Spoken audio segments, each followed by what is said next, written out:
Hi, I'm John, and this is my response to the play Good Kids. One thing that I found most memorable, what I thought was kind of funny and so true, was in the beginning how the kids were talking about parents, and they're always like, "Oh, they always say, oh, he's such a good kid. I never thought he would do something like this." And I thought that's so true because whenever parents talk about their kids, they're always like, "Oh, they're such a good kid. They'd never do that." And then so when we get to this themes, one of the main themes that I saw was how there was a comparison between what happens today and what happened in the past.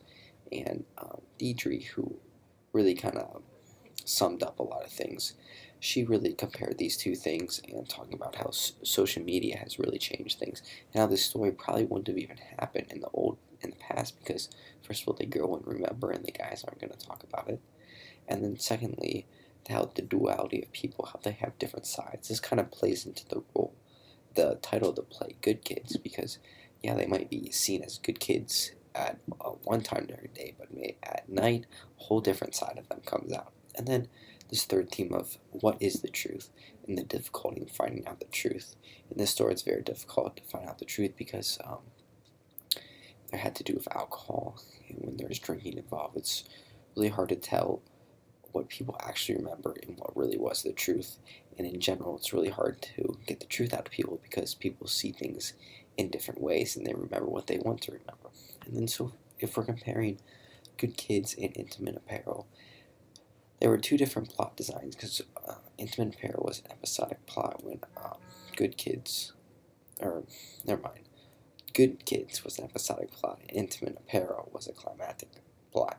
And this idea came in when there's like no middle splitting point because Good Kids really jumped around from place to place and from story to story as the different people were telling their sides. And but then Intimate Apparel, you can see there was a clear time to change or split in the story when you had when George was just talking through letters and then when he was actually there in person.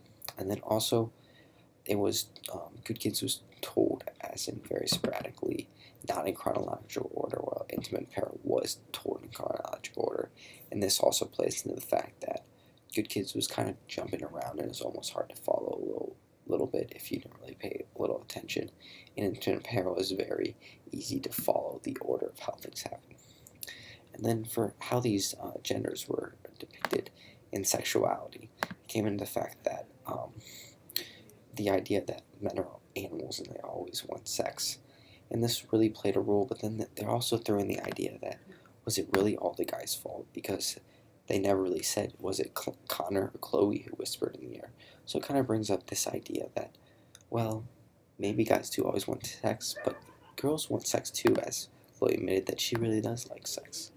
And so, two questions I have is, what do you think happened to everyone? Did they all get charged, or what happened?